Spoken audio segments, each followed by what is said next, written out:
So, oh, let me try that again. Welcome to 2021, everyone. It's Meg here, and of course Lily, sharing with you guys a couple of short little videos to bring you into your 2021. I know it's going to be an absolutely amazing year, and I'm super looking forward to sharing many more movement videos with you, longevity, yoga, yin, and also little snippets from my book, Watch Your Language, which is due to be finished the end of February, so it's not far off. This little video is just a few little things that you can do to help strengthen your core and also strengthen your glute medius to help stabilize and support your hips and your knees.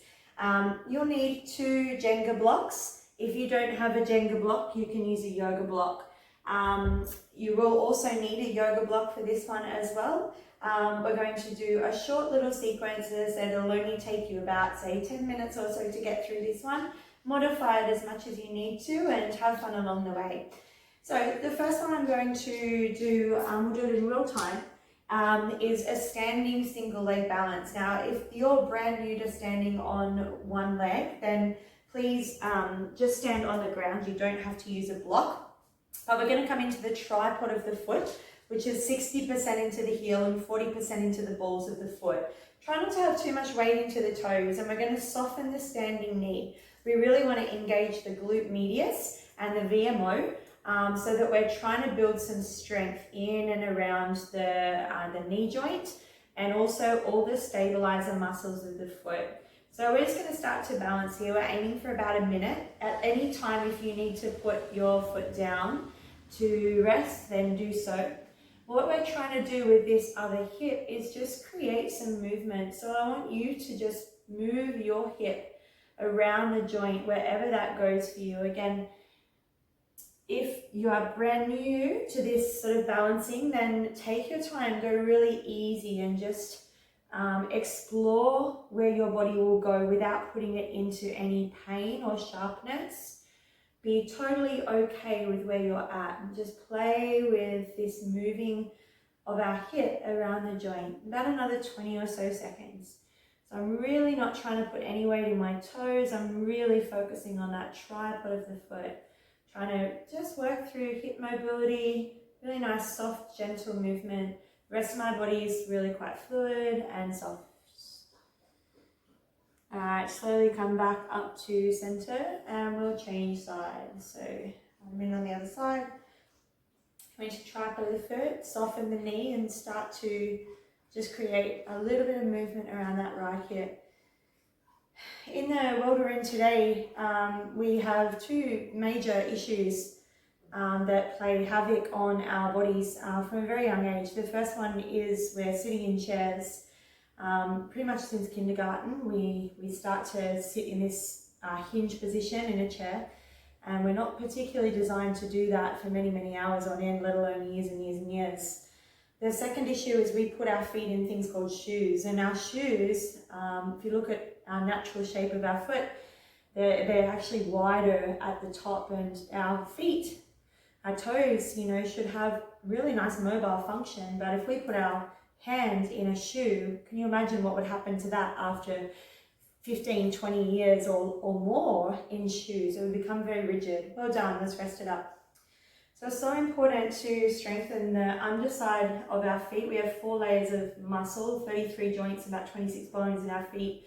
And when we compress them in shoes and we're walking around in them constantly, we start to have massive issues where the muscles are collapsing. We start to roll medially, we roll inwards, and then you add in the sitting, which is like this, which means that we're training the hip joint to be a hinge joint, which is not, it's a ball and socket, which means we have massive issues then into our hips because the glute medius becomes weak, they roll inwards, and then we get this massive issue downstream, and it also plays on our lower back. So strengthening the muscle in our feet and our glute medius is super important. So that little standing single leg balance is a great one. Coming into our core now, so you will need your block.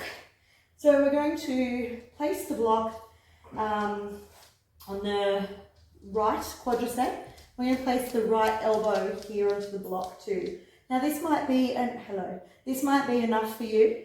If not, if you would like a little bit more, come here please. What you can do is lift up your left leg and then bring your left hand behind you. Maybe extending that left leg long. Again, that might be enough for you. This might be enough for you here. This might be enough for you here. Please press your elbow into that block and then finding where you need to be. We're going to inhale, crunch, continuing to push that elbow into the block, and exhale, come back out.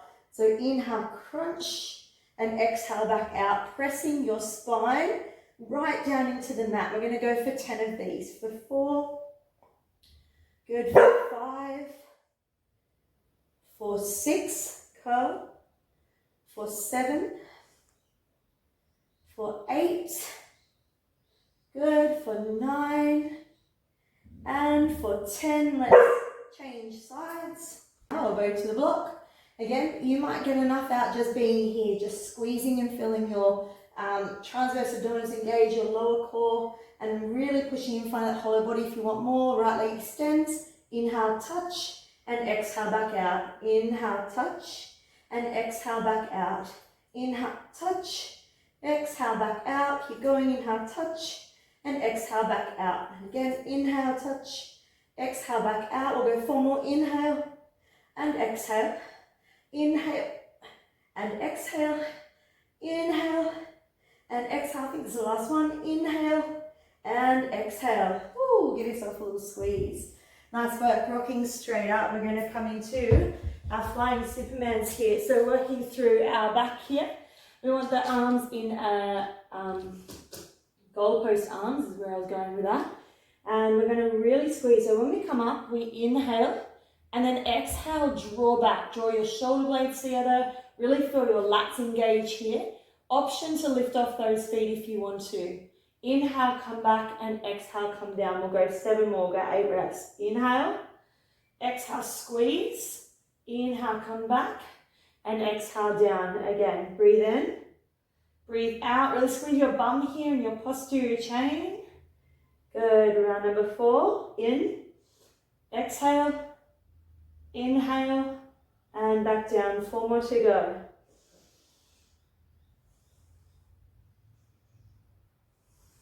All right, 3.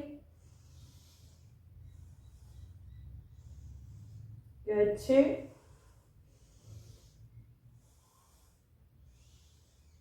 And 1. From here, straight up into our dolphin plank, forearms on the ground. Option to come into the knees, belly zips in towards the backbone. Option for toes, and we're going to hold here, drawing that belly in towards the spine, pushing that floor away. For about another 20 seconds, just do your best. Really press down into those forearms, slightly rounding through that upper back. Squeeze your bum here, squeeze your quads, lift your kneecaps up. We'll hold for 8, 7, 6, 5, 4, 3, 2, and 1. Beautiful. All right, coming back to that standing leg balance. This time I'm going to use 2 Jenga blocks.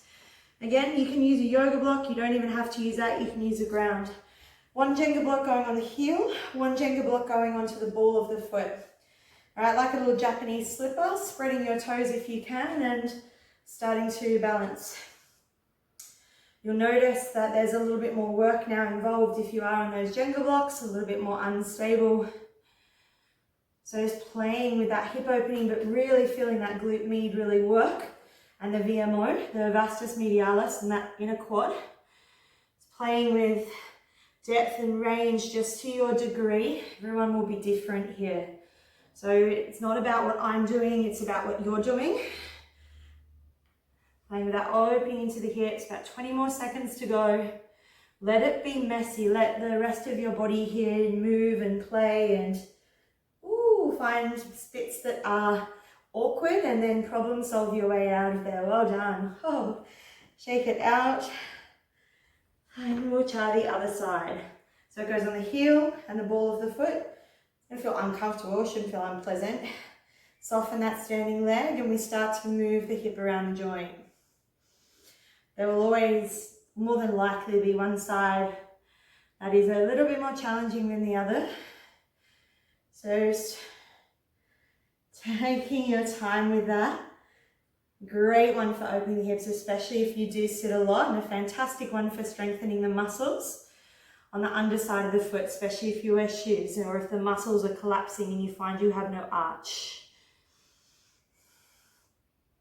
Just like anything, we can recreate and regenerate our bodies, our cells are constantly changing until we die. We have so much power to change where we're at if we're not functioning at our best. So always know that everything is available to you. 4, 3, 2, and 1. Well done, everyone. Good job. Alrighty, step on down where we'll set up that block crunch. So again, working through here, elbow onto the block, working those singles. We'll go for 1. Remember, your options is just to hold here in that hollow hold, pushing into that block. If not, for 2. Good for 3. Press your spine down into the mat for 4. For 5. Constantly pushing that block. So I'm pushing and pulling that block with the elbow and the knee. I've lost count. We'll go 3 more. Go 2 more. And go 1. Beautiful, changing sides. Elbow on, we start to crunch for 1, for 2, 3, 4, 5, 6, 4 to go, 7, 8, 9, and 10. Good job. Rocking and rolling over. So I'm just going to do 2 rounds on this video. If you want to do a 3rd round, you can, but I want to get some other ones filmed today. So again, I'm definitely sweating and puffing just by going through 2 rounds. Let's inhale up, exhale, really squeeze, inhale back, and then exhale. This is again a fantastic one if you're sitting a lot, draws the shoulders back, really working into that posterior chain, which kind of gets forgotten about in that Western world. We're in our chairs, we're using our phones, whatever it might be. We're going to really draw that heart open as much as possible. Couple more. Breathe in, breathe out, breathe in, breathe out.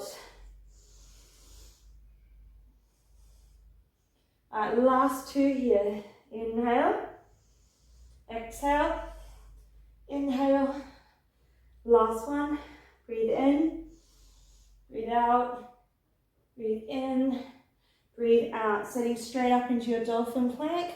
Belly zips to spine, push back, and we hold.